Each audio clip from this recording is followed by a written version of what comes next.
নমস্কাৰ প্ৰিয় বন্ধু বান্ধৱীসকল, মই জুৰি দাস মোৰ ইউটিউব চেনেললৈ আপোনালোকক স্বাগতম জনাইছোঁ। আজি দিৱালী হয়, লগতে আজি কালী পূজাও হয়। আজিৰ কাৰণে আজি অমাৱস্যা আৰু অমাৱস্যাৰ দিনাখন কালী পূজা হয়, আপোনালোকে সকলোৱে জানে। আৰু আজি সকলোৱেতো দীপাৱলী উদযাপন কৰিব দিৱালী, আৰু আপোনালোকক মই দিৱালীৰ শুভেচ্ছা জনালোঁ। আৰু আজি আমিওতো প্ৰত্যেক বছৰে দিৱালী পালন কৰি আহিছোঁ, সৰুৰ পৰাই কৰিছোঁ।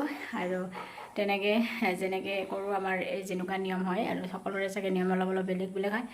আৰু আজি মই দেখাই যাম আৰু আপোনালোকক কি কৰোঁ, গধূলি কেনেকৈ চাকি জ্বলাওঁ, কি কৰোঁ, কেনেকৈ পূজা কৰোঁ। আৰু চব আপোনালোকে চাই থাকিব ভিডিঅ'টো। এয়া সদায় ৰাতিপুৱা পূজা কৰোঁ যেনেকৈ, আজিও তেনেকৈ কৰিলোঁ। তাৰপিছত গধূলি কালী মন্দিৰত দিবৰ কাৰণে এতিয়া দিনতে মানে 108টা বেলপাতৰ মালা গাঁঠি ৰাখি থ'লোঁ। তাৰপিছতে এয়া 2টামান বজাত খুব বৰষুণ, আৰু বৰষুণৰ তলতে কলপুলিটো পুতিলোঁ। গধূলিলৈকে আকৌ চাকি দিব লাগিব ইয়াতে এনেকৈ। তাৰপিছত এয়া ৰংগলী আঁকিলোঁ। ৰংগলীটো লক্ষ্মীয়ে খুব ভাল পায়। তাৰপিছত এয়া গধূলি পূজা ঘৰত কালী মাৰ নামত শৰাই আগবঢ়ালোঁ। তাৰপিছত আৰু এনেকৈ মিঠাই অলপ আগবঢ়ালোঁ, চাকি বন্তি জ্বলালোঁ।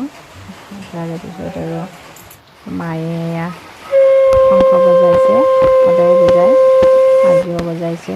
খুব ভাল লাগে শংখ বজোৱাৰ পিছত, মনটো একদম শুদ্ধ যেন লাগি যায়। এনেকৈ সদায় কৰাৰ দৰে আজিও বজাইছে। তাৰপিছত এয়া গধূলি কলপুলিৰ তলত পূজা সেৱা কৰি তাৰপিছত চাকি জ্বলাই দিলোঁ। বেছি জ্বলাব নোৱাৰিলোঁ বৰষুণৰ কাৰণে, কাৰণ আপোনালোকে গমেই পায় আজি খুব বৰষুণ। আৰু এনেকৈ বৰষুণৰ তলতে অলপ জ্বলাই দিলোঁ আৰু ভগৱানৰ নামত। তাৰপিছত এনেকৈ চাৰিওফালে দি দিলোঁ, কাৰণ কলতলত বেছি দিব নোৱাৰিলোঁ। আৰু এনেকৈ ঘৰৰ চাৰিওফালে চাকি জ্বলালোঁ। আৰু আজি তেনেকৈ দেৱালী উদযাপন কৰিলোঁ। আৰু বৰষুণটো আপোনালোকে গমেই পায়, ইমান বৰষুণ দিছে।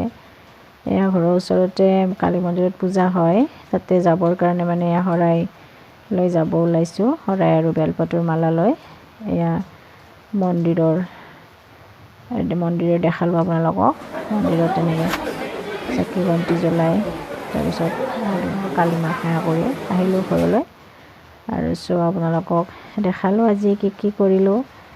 আৰু আপোনালোকে যদি ভিডিঅ'টো চাই ভাল পাইছে, প্লিজ লাইক এটা কৰি দিব আৰু কমেণ্ট কৰি জনাব কেনেকুৱা পাইছে।